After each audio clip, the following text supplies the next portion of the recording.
Autoline Daily is brought to you by Bridgestone, your journey, our passion, and by Dow Automotive Systems, improving durability and increasing design flexibility with Betamate structural adhesives at dowbetamate.com.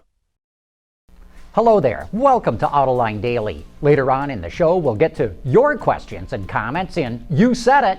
But now let's get to the news. Oh boy, things are going from bad to worse for PSA, the parent company of Peugeot-Citroen. As we reported yesterday, sales dropped 18% last month in Europe. In the first half of the year, it posted an operating loss of $680 million. And now Bloomberg reports that PSA is considering selling a stake in the company to its Chinese partner, Dongfeng. The sale could even lead to the Peugeot family losing control of the company. Talk about desperate times. This sure makes me wonder what they're thinking over at General Motors, which sunk $400 million into Peugeot to jointly develop new cars. I bet they never dreamed they might end up sharing that product development with Dongfeng. Air pollution is a huge problem in China, but the government will not rely on hybrids to clean it up. China just renewed subsidies for alternatively powered vehicles, but not for hybrids. The government will provide up to $9,800 for the purchase of a passenger EV and up to $81,000 for an electric bus. And for the first time, China will provide subsidies for fuel cell cars. The EV subsidies will be lowered next year and the year after that to try and get automakers to reduce costs. Gasoline prices in Europe are nearly $8 a gallon, yet liquid propane, or what they call autogas, is half that price. That's why Kia is coming out with a bi-fuel version of the Picanto that can run on autogas or gasoline. Usually it costs $4,000 to $5,000 to convert a car like that to run on propane, but Kia is only charging about $1,400 for the conversion. That means the payback comes in less than 2 years. Europe has quite a few gas stations that sell autogas, so it's readily available. And I'll be keeping a close eye on sales of the LPG Picanto to see how those sales go. Well, it looks as though the conventionally naturally aspirated engine may be going the way of the 8-track and VHS.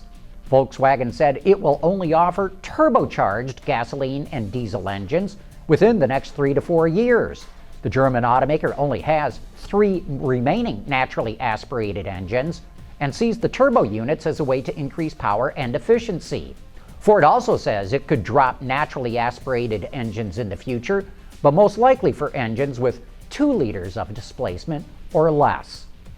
Car-sharing membership has grown dramatically over the last 5 years to 2.3 million users, but that could shoot up nearly 6-fold.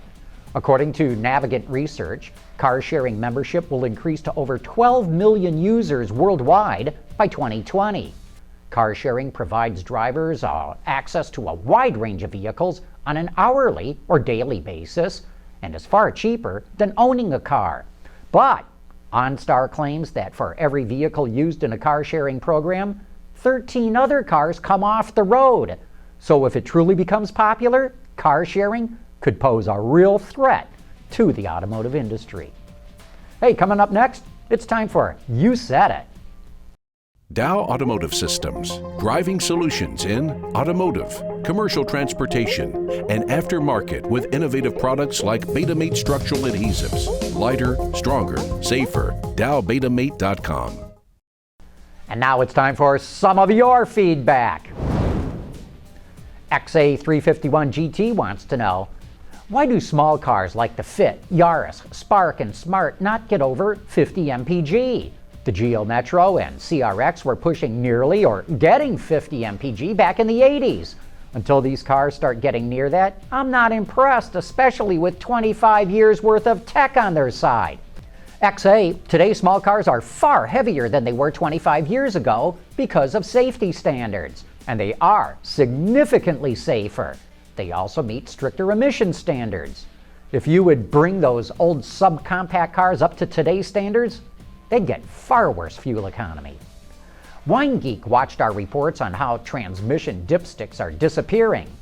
No dipstick in the transmission, he says? What a joke.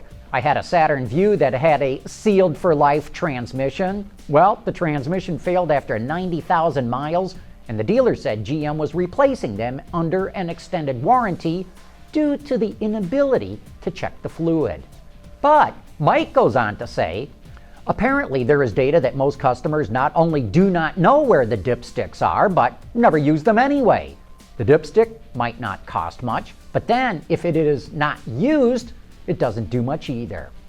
Well, to me, the dipstick is like having a small insurance policy. You hope you never need it, but you're so glad you've got it when you do need it.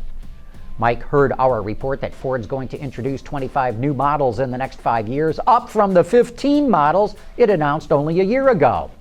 I'm glad to hear that Ford Europe is going to design 25 new vehicles. Do we really need 25 new vehicles? How many niches are there? Is there something fundamentally unsound about a product like the Focus that needs a new clean sheet approach? What leaps of technology are there out there that need this much new design work?